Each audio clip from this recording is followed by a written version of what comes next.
So if you click into this video, you might be a year 11 that is thinking ahead, a year 12 that is a bit indecisive, or a year 10 that is just curious. Anyways, I hope this video helps you in getting a better idea about what you should be considering when choosing your A-level subjects. Hi, my name is Mario and I am a 17-year-old international A-level student from Spain. I am in year 13 right now, taking physics, chemistry, maths and further maths A-levels. And today I want to talk to you about A-level subjects and how to choose them. You might already be thinking about your choices for your future A-level subjects, which exams you will be taking during year 12 and 13, and which will eventually narrow down your options at further education. That is the reason why it is important to choose your subjects wisely. Hopefully this video helps you in making a selection of subjects that suit you and your desired future. So the first thing that you should be considering when choosing your A-level subjects are your GCSE subjects. So I think that the best way to get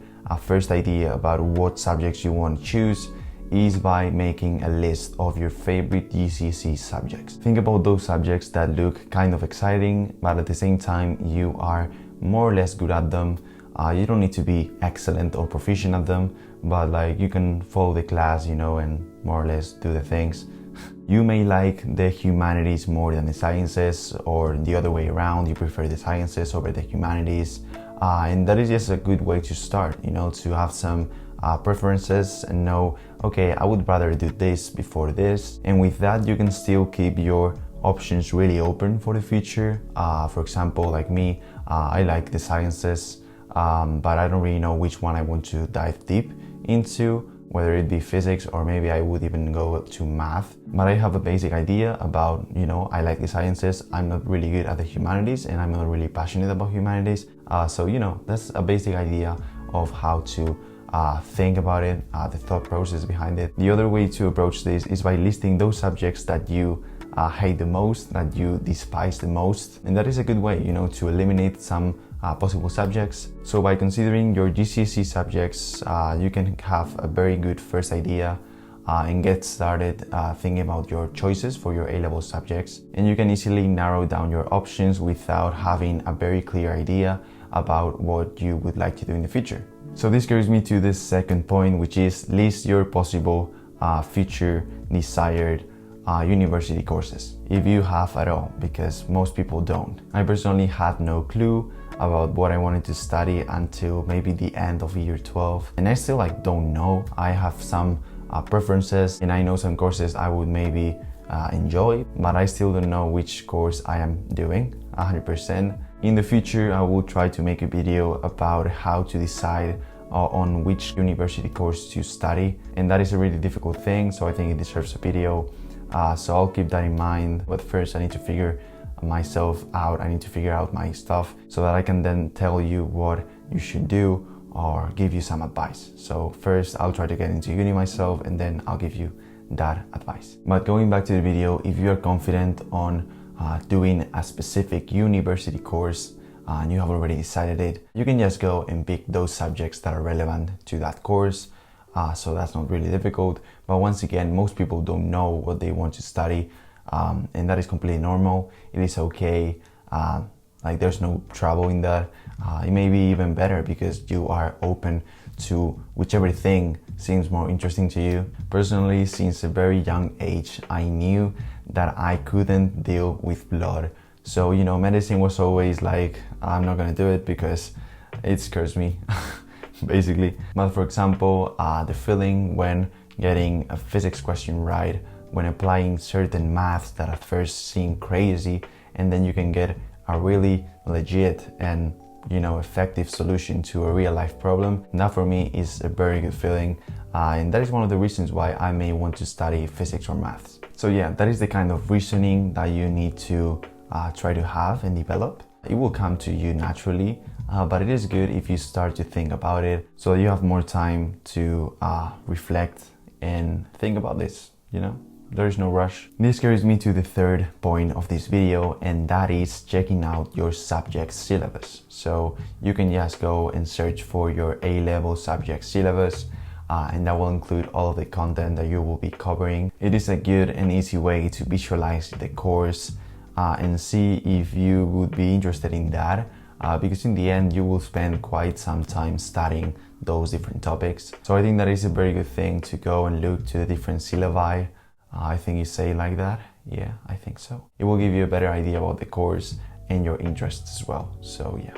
So the fourth point of this video is to try to forget about what other people around you expect you to do. Let's say family and friends. They may expect you to study a certain thing. So let's just say that all of your friends do economics and you don't do economics, and you're a bit like, maybe I should do economics. Don't think like that. Like, think by yourself, individually.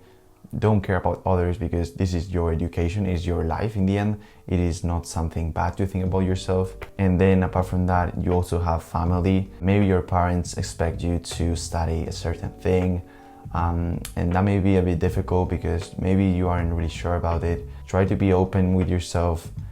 Try to not judge any subject by what you think about it, by how popular it is, by how much money you earn. Forget about it. Just try to focus on, okay, if I had to learn something, what would I learn?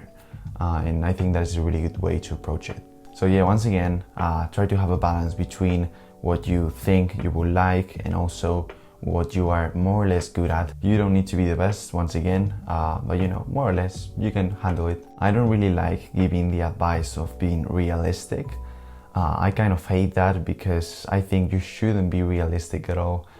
You are young, you still have loads of time to learn about different things. So I think it is really soon to say, I am not good at this, or, you know, good at that. You should be guided by your interests. And if you're interested in something that you don't think you're very good at, that's not a problem. Like, A-levels are like another introduction to a more realistic subject. So you shouldn't be discouraged of doing a certain subject because they tell you that you're not good enough. You should just go ahead and do it, put in the work, and you'll get there eventually. Maybe a minimum of a B if you want to continue doing that subject at A level. So now let's go into the fifth point of this video, and that is about taking an A-level subject that you didn't take at GCSE. So yeah, in case you want to take an A-level subject that you didn't take at GCSE, don't worry about this. It is by no means the end of the world. You will definitely have to work a bit harder than the others to be able to catch up. But I think that in the end, it is definitely worth it if you want to study that. You know,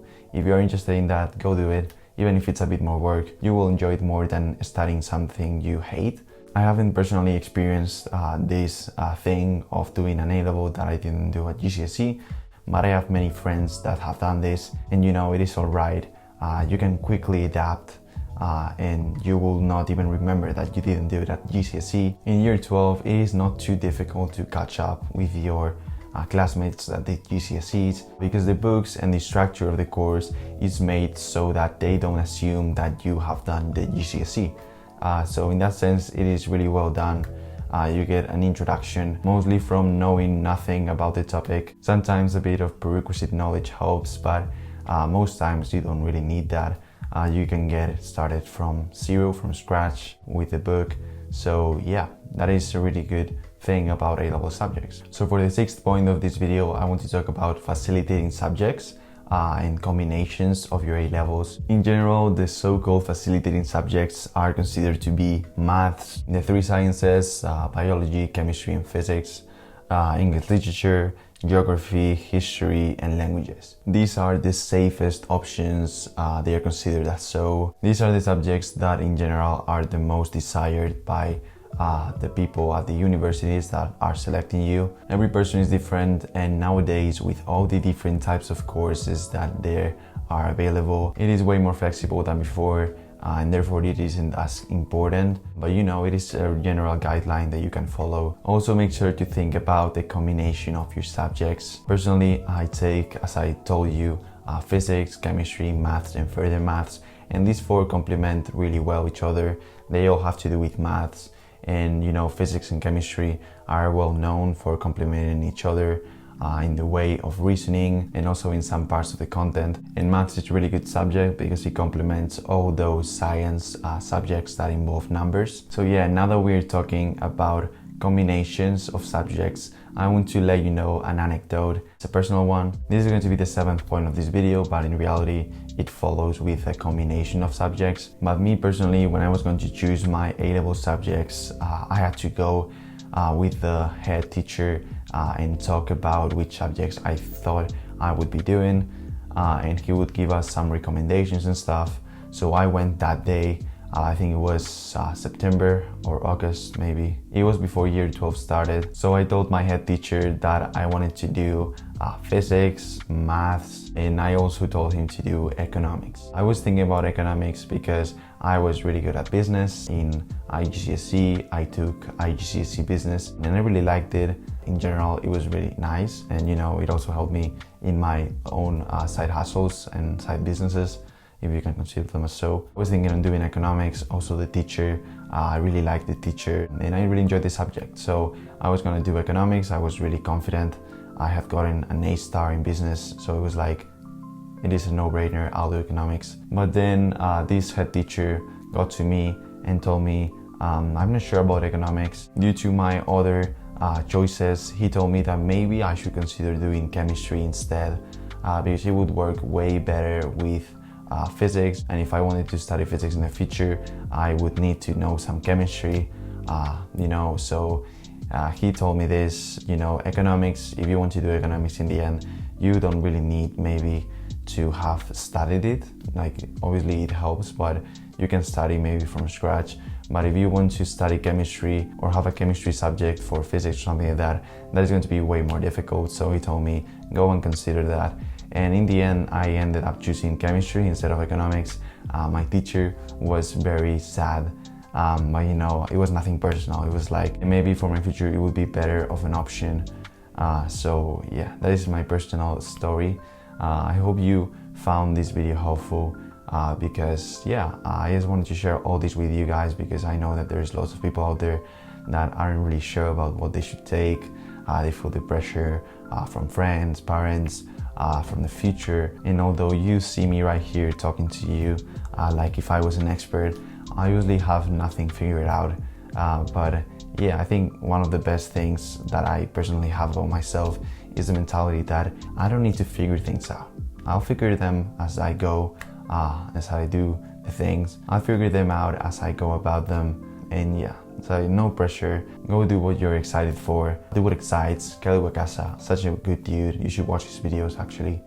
Do let me know in the comments if you have any questions about your A-level choices. I can try to help you as much as I possibly can with that. And if you want to support me, you can leave a thumbs up in this video so that more people can get to watch this. If you think it was useful, maybe other people can benefit from it. And yeah, also consider subscribing for my future videos if you are interested in that. I talk about A-levels, about student life, about different methods of studying. So yeah, if that sounds like something you would like to watch in the future, go and hit the subscribe button. Thank you for watching up to this point of the video, and I hope you the best of luck with your choices. Remember, it is not the end of the world. By no means it is the end of the world if you choose a thing that maybe you then say, oh, I didn't want to do this, you regret the decision. But you know, it is not the end of the world. You are young, you have loads of years ahead of you. You can make mistakes, you can try different things so that you can finally find that thing that you are good at and that you are excited for. Don't be afraid to change or drop some subjects if you think it is the correct thing to do. And just enjoy your time at A-level, because it will be one of the best years of your life. And I can tell you that, although I haven't finished year 13, I can already approve that. So yeah, I'll see you guys in the next video. Bye.